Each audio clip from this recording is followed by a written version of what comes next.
Homofobia, História e Crítica de um Preconceito, de Daniel Borrillo.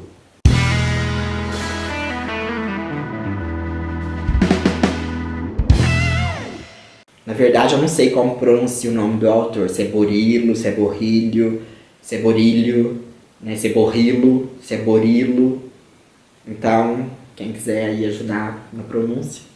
Homofobia, História e Crítica de um Preconceito, pela editora Ensaio Geral e Autêntica. Esse livro eu conheci através de uma pesquisa do querido Gustavo Grandini, lá da USP de Ribeirão Preto, que é formado em Ciências da Informação, é bibliotecário, e ele então desenvolveu seu mestrado e doutorado, né, na área de análise do discurso. Né? Não sei falar o programa como que foi direitinho.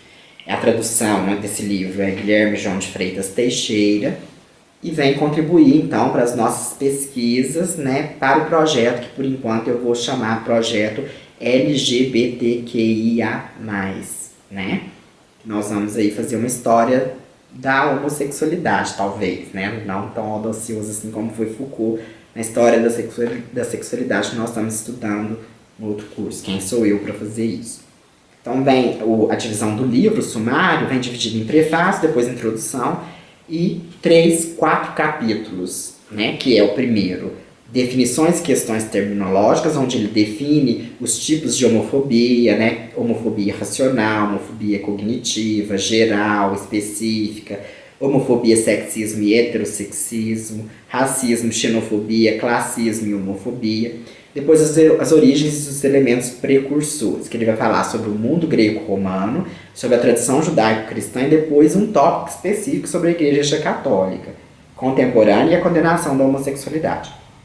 No 3, ele traz mais outros tipos de homofobia, mas não pensando em definir como no capítulo 1, mas pensando nas doutrinas heterossexistas e ideologia homofóbica, como que é gerado aí a homofobia no seio da sociedade. Então, homofobia clínica, antropológica, liberal, burocrática, o stalinismo, homofobia em seu paroxismo, holocausto gay.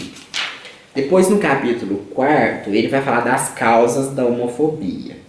Né? E na conclusão, ele fala sobre recursos para lutar contra a homofobia. Nós já estamos desenvolvendo um curso aí sobre a história da sexualidade, e aí a gente vem com esse tema, que é um tema para a gente se pensar bastante, né?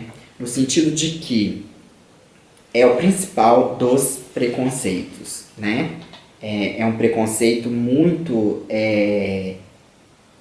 forte, né? E que coloca a heterossexualidade como uma vertente normal, como a única vertente do exercício da sexualidade. Né? Então eu tinha até anotado aqui uma frase que eu gostei dele, que ele definiu, mas que eu não estou achando aqui agora, né? E eu vou sintetizar da seguinte forma. O preconceito, ele existe, né? Então a gente não tem não há como negar. A homofobia também se adquire, né? Ela é social, ela está na sociedade. Então, ou seja, até mesmo os gays vão ser homofóbicos. Né? Então, você não está imune a ela. Em menor ou maior grau, ela pode aparecer no seu posicionamento enquanto sujeito. Só que você tem que questionar por que esse preconceito. Por que essa vertente aí. Então, a síntese do discurso, né? E aí eu gosto de pegar com a Orlandi, né? Em que ela fala na constituição, na formulação e na circulação dos discursos. Ou seja, a constituição é quando, né, o discurso se constitui. Ou seja, seria o dito, praticamente. Né? Aconteceu, disse, então constituiu. Depois a gente tem a formulação, que é aquele procedimento, as práticas discursivas, quando vai formulando, quando o discurso vai, os poderes, os saberes imbricando para levar aquele discurso. E finalmente ele circula, ele vai circular, então ele vai produzir sentido. Então, a gente tem aí, nessa questão da homofobia, quando ela se constituiu, quando ela formulou como um discurso homofóbico, e quais discursos homofóbicos nós temos, e depois quando ela então circula, né? E no mundo de hoje ela circula muito mais, até parece, né? Parece que era um tempo em que era para parar essa circulação deste discurso, já com tanto abertura de pensamento, né, várias tecnologias que possibilitam aí um dizer mais aberto, um diálogo, uma interação, uma democracia, né? Até que permite eu estar aqui falando com vocês, mas não, esse discurso circula muito, né? A Constituição a gente vai ver que ele é lá para trás, lá na Grécia, lá já vem depois o pensamento judaico-cristão, né? Por quê? E depois a Constituição, a formulação então vai acompanhando o ritmo da história e os movimentos ideológicos.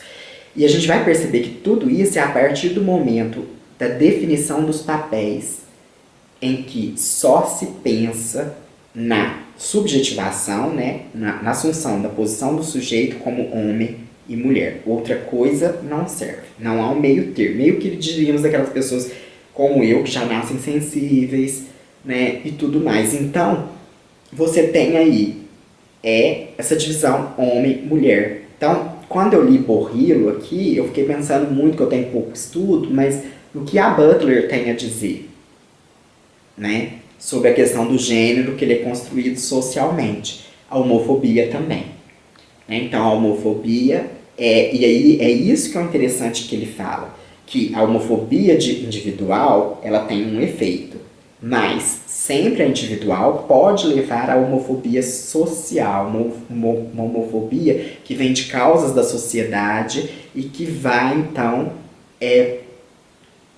criar hostilidade, criar os discursos de ódio. Ele coloca os discursos de ódio contra os discursos contra, né, a homofobia aí por si só, né? Então é muito interessante a gente pensar, a gente atualizar e a gente oferecer subsídios para se pensar nessa questão da homofobia, enquanto a história e a crítica do preconceito é muito bem feito, é uma indicação de leitura, mais uma do mês.